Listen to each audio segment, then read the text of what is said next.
ابتدائے اسلام میں وفات پانے والے خوش نصیب ہے کیونکہ وہ فتنوں سے محفوظ رہے اور دین کی پاکیزہ حالت میں دنیا سے رخصت ہوئے۔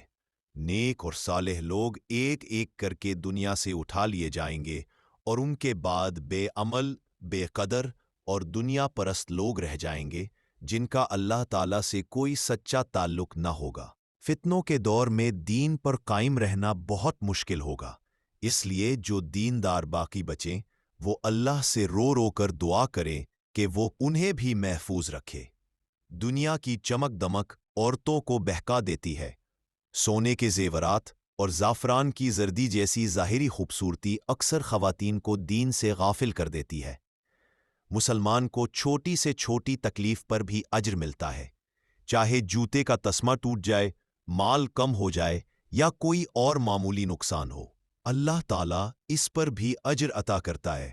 ہر تکلیف کا حساب اللہ کے ہاں محفوظ ہے، یہاں تک کہ اگر کوئی چیز کسی کی آستین میں چلی جائے اور وہ اس سے محروم ہو جائے، اس پر بھی اللہ اجر دیتا ہے۔ ایک مسلمان بھائی کی اپنے دوسرے بھائی کے حق میں کی گئی دعا ضرور قبول ہوتی ہے بشرط اخلاص۔ یہ دعا اللہ کے ہاں مقبول ہوتی ہے چاہے سامنے ہو یا غیر موجود۔ جامع خلاصہ، روحانی بصیرت اور اخلاقی رہنمائی کلام کی احتیاط۔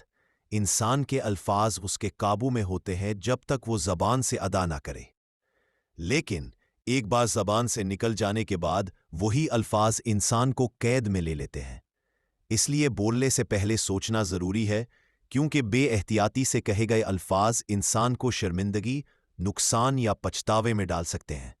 والدین کی رضا کی برکت، والدین کی خوشنودی محض دنیاوی فلاح نہیں بلکہ آخرت کی نجات کا بھی سبب ہے۔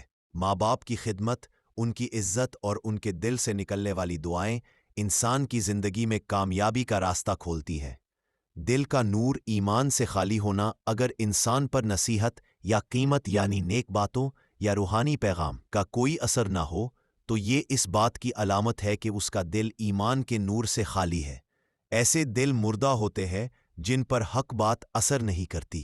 صدقے کا آداب سے ادا کرنا، خیرات یا صدقہ دیتے وقت خوش دلی، نرمی اور ادب سے پیش آنا چاہیے تاکہ لینے والے کی عزت نفس مجروح نہ ہو بلکہ اس کا دل خوش ہو۔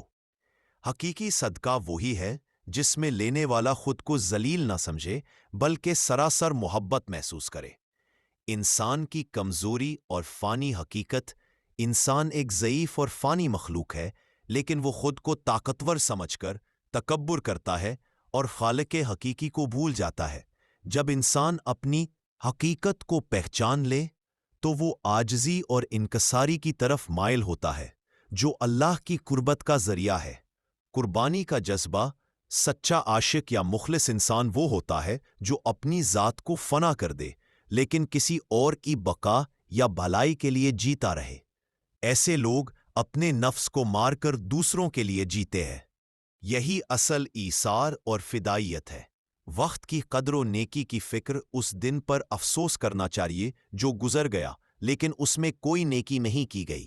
مومن کا وقت قیمتی ہوتا ہے اور ہر گزرتا لمحہ نیکیوں کے حصول کا موقع ہے۔ جو وقت ضائع ہو جائے وہ دوبارہ نہیں آتا۔ مومن کا اصل خوف، مومن موت سے نہیں ڈرتا بلکہ وہ ان اعمال سے ڈرتا ہے جو اس کو اللہ کے قریب نہیں کرتے۔ اسے فکر ہوتی ہے کہ اس کے اعمال کیسے ہیں۔ وہ موت کو اپنے رب سے ملاقات کا ذریعہ سمجھتا ہے لیکن اس کی تیاری عمل صالح سے کرتا ہے۔ نتیجہ یہ اقوال ہمیں سکھاتے ہیں کہ زندگی کا اصل حسن نرمی، ادب، عاجزی، وقت کی قدر اور سچے عمل میں ہے۔ دل کو ایمان سے منور کرنا، والدین کی رضا لینا، دوسروں کی جذبات کا خیال رکھنا اور ہر لمحہ نیکی کا متلاشی بننا مومن کی پہچان ہے۔